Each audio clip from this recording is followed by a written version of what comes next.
আজকে চিকেন রান্নাটা তোমাদেরকে সাথে শেয়ার করব। প্রথমে চিকেনটাকে দেখো, আমি চিকেনটাকে ভালো করে ধুয়ে নিই, ধুয়ে তারপরে আমি তোমাদেরকে দেখাচ্ছি কীভাবে আজকে চিকেনটা করব। চিকেনটা আমার ধোয়া হয়ে গেছে, এবার আমি চিকেনটাকে ম্যারিনেট করব, তোমাদের সাথে সবটাই শেয়ার করব, তোমরা দেখো। চিকেনটা ধোয়া হয়ে গেছে, এবার আমি তোমাদের চিকেনের মধ্যে অল্প করে লেবু রস দিচ্ছি, দিয়ে আধা ঘন্টা মতন আর অনেক কিছু দিয়ে ম্যারিনেট করে রাখছি, তারপর তোমাদের রেসিপিটা দেখাচ্ছি। প্রথমত 2-4টে চিনি দিচ্ছি, আমি চিনি খাই সেই কারণে একটু সামান্য পরিমাণে নুন দিচ্ছি, পরিমাণ মতন।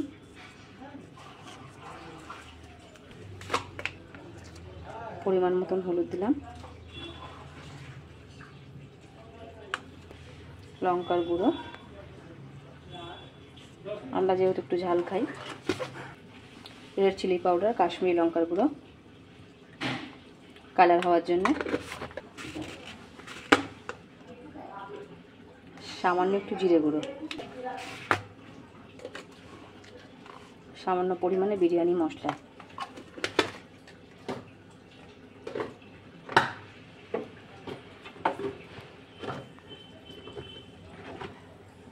সর্ষের তেল,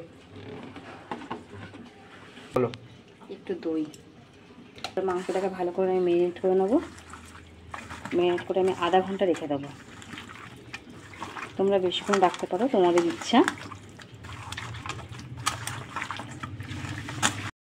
রসুন আলু দিয়ে করব, যেহেতু আলু, আর এই হচ্ছে পেঁয়াজ, আর আদাটা খুবই অল্প পরিমাণে খাই, এই যে তোমাদের সাথে আদাটা শেয়ার করছি, এই যে আদা দেখো। এবার এগুলোকে আমি পেস্ট করে তোমাদেরকে দেখাচ্ছি।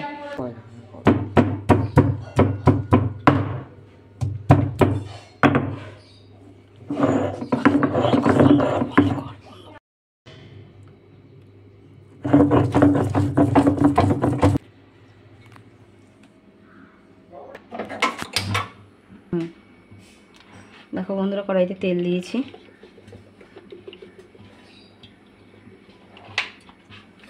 পেঁয়াজটা লাল করে ভাজা হয়ে গেছে, এবার আমি রসুনটা ভাজছি এর মধ্যে।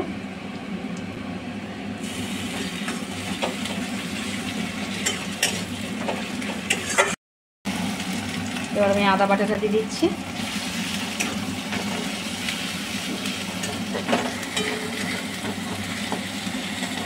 আদা বাটাটা ভালো করে নেড়ে ছেড়ে এবার আমি টমেটোগুলো দিয়ে দিচ্ছি।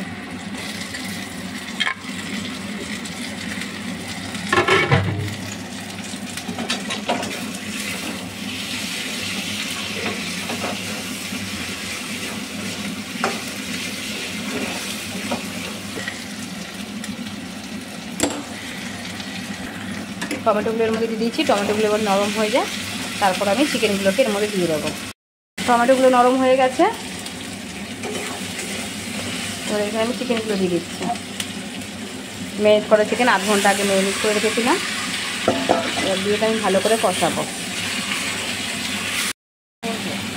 চিকেনগুলো ভালো করে কষানো হয়ে গেছে, এবার চিকেনগুলো যেহেতু আমি আলু দিয়ে করবো, এর মধ্যে আমি এবার আলু দিচ্ছি।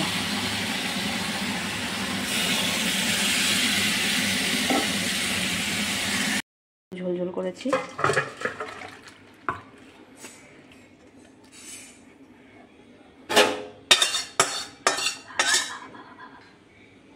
দেখো পুরো চিকেনটা পুরোপুরি হয়ে গেছে, হয়ে এরকম হয়েছে। খেতে কেমন হবে জানি না, আশা করা যায় ভালোই হবে। তোমরা একদিন করে দেখতে পারো।